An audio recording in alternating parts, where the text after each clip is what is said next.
శుభోదయం.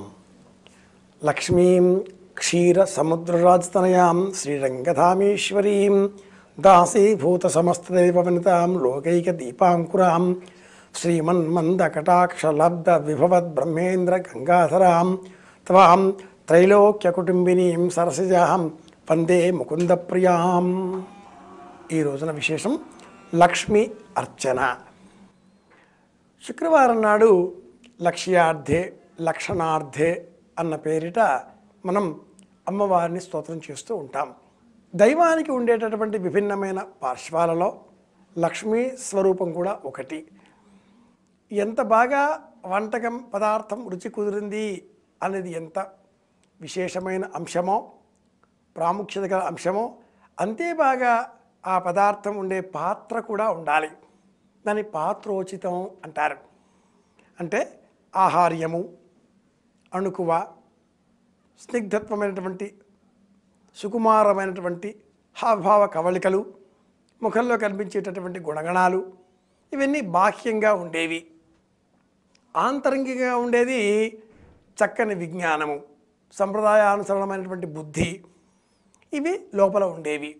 సంప్రదాయాన్ని అనుసరించేటటువంటి బుద్ధి, విజ్ఞానము, వినయము ఇవన్నీ లోపల ఉండి బయటకు కూడా ఆహార్యాది విశేషాంశాలతో కూడుకున్నప్పుడే అది ఆకర్షణీయమైనటువంటి ప్రవచనంగా ఎలా రూపుదిద్దుకుంటుందో అలాగే ఇల్లు, ఇంట్లో వాళ్ళు కూడా.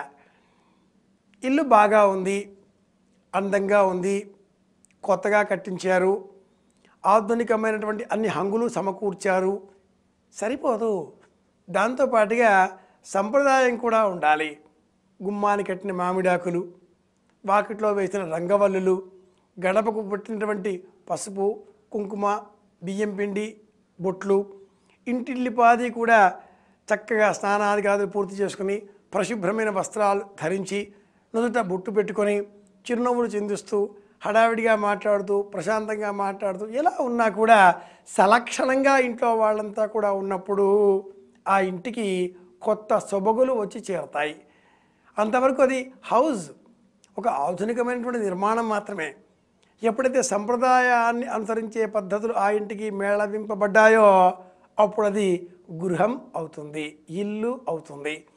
ఇలా కావడానికే మనం లక్ష్మీ కళ అని అంటాం. దేవతా గృహంలో ఉదాహరణకు విగ్రహాలు ఉన్నాయి. ఆ విగ్రహాలు మనం కడిగాం, శుభ్రపరిచాం. అక్కడితో సరిపోలేదు.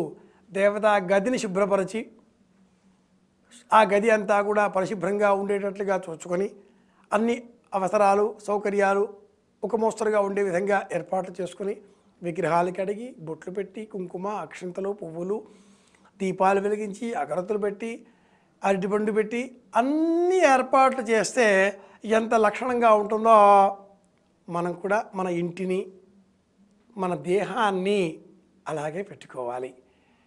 లక్ష్మీ అర్చన అంటే అర్థం ఇంటిని వాకిలిని శుభ్రపరచుకోవడంతో మాత్రమే కాకుండా మనస్సును కూడా శుభ్రపరచుకోవడం అని గుర్తుపెట్టుకోవాలి. ముఖ్యంగా మన మనస్సు అనేకములైన ఆలోచనలను కల్పిస్తూనే ఉంటుంది. విధాభూతమైన ఈ మనస్సు బయటకు ప్రశాంతంగా ఉన్న లోపల సముద్రాలు పొంగుతూ ఉంటాయి. మనకు ఉన్న 5 మతాలకు అనుగుణంగా సంప్రదాయం తెలిసిన ప్రాచీనులు ఒక శ్లోకాన్ని ఏర్పాటు చేశారు. మనకు ఉండేటటువంటి ఈ 5 మతాలను ఇందులో మేళవిస్తూ అంతఃశాక్తం బహిశైవం అనే ఒక చాటు శ్లోకాన్ని ఇలా ఏర్పాటు చేశారు. శాక్తము అంటే తామస స్వరూపంతో కూడుకున్నటువంటి అర్చనా విధానం లోపల ఉంటుంది. వాణ్ణి చేద్దాం, వీణ్ణి చేద్దాం, ఇది అంతు చేద్దాం, అది అంతు చేద్దాం, ఇవన్నీ కూడా లోపల ఉపాసన. ఖట్ పట్ చేయి చింది భింది హుం ఫట్ లోపల అంతఃశాక్తం. వాడిని అడుగుదామా, వీడిని పొడుద్దామా, వాడిని వీడిని చేద్దామా. బహిశైవం శైవము శివరూపము, ప్రశాంతత. కళ్ళు మూసుకుంటాడు, చిద్విలాసంగా ఉంటాడు. బహిశైవం బయటికి కనిపించేది ఇలా ప్రశాంతంగా ఉంటాడు. లోపల సముద్రాలు పొంగుతూ ఉంటాయి. వ్యాఖ్యానే వైష్ణవం తథా. వ్యాఖ్యానం చేసే సమయంలో వైష్ణవ ధర్మం.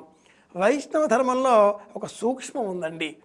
ఏమిటి అంటే రామాయ నమః రావణాయ నమః అంటే అందరినీ పూజ చేద్దాం, మనకెందుకు, ఎందుకు వచ్చిన తగవు, అందరితో కూడా కలిసే ఉందాం అనే పద్ధతి వైష్ణవ ధర్మంలో ఒకటి ఉంది. ప్రత్యేకించి మనసులో వాళ్ళు విష్ణు భక్తులే, కానీ అన్నింటినీ కూడా అటు చూస్తూ ఉంటారు. దేనికి వ్యతిరేకంగా మాట్లాడరు, దేన్ని అంగీకరించరు. వాళ్ళ పద్ధతే వాళ్ళది, వాళ్ళ మార్గమే వాళ్ళది. ఇంకెవరు చెప్పినా వాళ్ళు వినే మాటలు ఉండరు, కానీ అన్నీ వింటూ ఉండడే కనిపిస్తూ ఉంటారు. ఇది వ్యాఖ్యానం చేసే విధానం. వ్యాఖ్యానే వైష్ణవం తతః వివాదకాలే చాద్వైతం. ఒకవేళ మాట వచ్చింది, వివాదం వచ్చింది, అప్పుడేమంటే అద్వైతం. ఎందుకండి అంతా ఒకటే అని చెప్పేయడం. అంతా ఒకటే అని చెప్పడం అద్వైతం. అక్కడ జీవుడు వేరే, దేవుడు వేరే అని కాదు, అంతా ఒకటే. ఎందుకండి తగులు, మీరు మేమంతా ఒకటే కదా అని చెప్పడం అద్వైతం. ఇది ఎప్పుడు? తగువులు వచ్చినప్పుడు. ఒక వ్యక్తి ప్రవర్తన ఎలా ఉండాలో ఈ 5 చెబుతారు ప్రాచీనులు. అంతఃశాక్తం, లోపల కక్ష, బహిశైవం, బయటికి నవ్వు. వ్యాఖ్యానే, మాట్లాడాలి అంటే వైష్ణవం. గొడవలంటూ వచ్చాయా? అద్వైతం. ద్వైతం ఆచరణే పిచా. చివరిగా ఆచరణ చేసే సమయంలో, అంటే పని చేసే సమయంలో మటుకు ద్వైత సిద్ధాంతం, మీరు మీరే, మేమే. ఇది ఈనాటి కాలంలో లోకుల పంథ జీవన సరణి అంటూ 5 మతాల సారాంశము తెలిసిన ఒక మహాకవి చెప్పినటువంటి చాటు శ్లోకం ఇది. ఇది తెలుసుకుంటే శుక్రవారం నాడు లక్ష్మీ అర్చన ఎందుకో తెలిసి వస్తుంది. ఆనందంగా ఉందాం, అందరి క్షేమాన్ని కోరుకుందాం. ఈనాటి విశేషం లక్ష్మీ అర్చన. అందరి క్షేమాన్ని కోరుతూ శుభమస్తు.